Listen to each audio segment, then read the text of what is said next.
Si vous voulez acheter un iPhone d'occasion, regardez cette vidéo jusqu'à la fin parce qu'aujourd'hui je vais vous montrer de quel type d'iPhone vous avez. Donc il suffit simplement de faire deux astuces et vous allez le savoir. Mais avant de commencer, si vous êtes nouveau sur la chaîne, n'oubliez pas de cliquer sur le bouton s'abonner, d'activer la cloche de notification pour ne pas rater mes prochaines vidéos, parce que dans cette chaîne je publie des vidéos très importantes, comme ici doubler l'autonomie de votre batterie iPhone, et là comment vous allez vérifier l'état réel de votre batterie d'iPhone.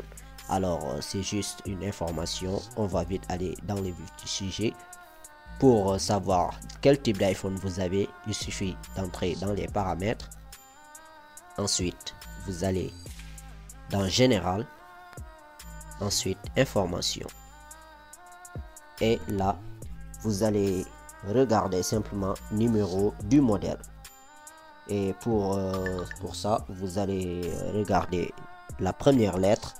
Donc si ça commence par un M, ça veut dire que votre iPhone est neuf. Si ça commence par F, ça veut dire que votre iPhone est reconditionné. Si ça commence par P, ça veut dire que votre iPhone est personnalisé. Et si ça commence par N, ça veut dire que votre iPhone est remplacé. Et c'est le cas ici, mon iPhone est remplacé, donc c'est pour cela ça commence par N. Et la deuxième astuce, ce qu'il faut vérifier encore, c'est les deux dernières lettres.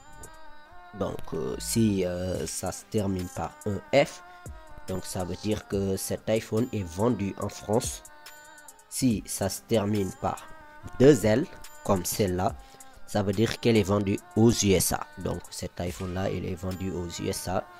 Et si ça se termine par CH, ça veut dire qu'elle est vendue en Chine. Si ça se termine par JP, au Japon. Et si ça se termine par PY, c'est en Espagne.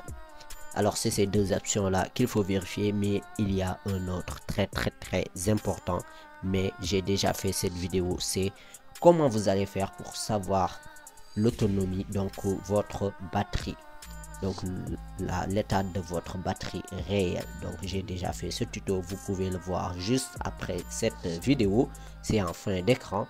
Vous pouvez aller vérifier parce que cette information là qu'on vous donne ici, ce n'est pas la capacité maximale de votre batterie. Donc ça c'est faux.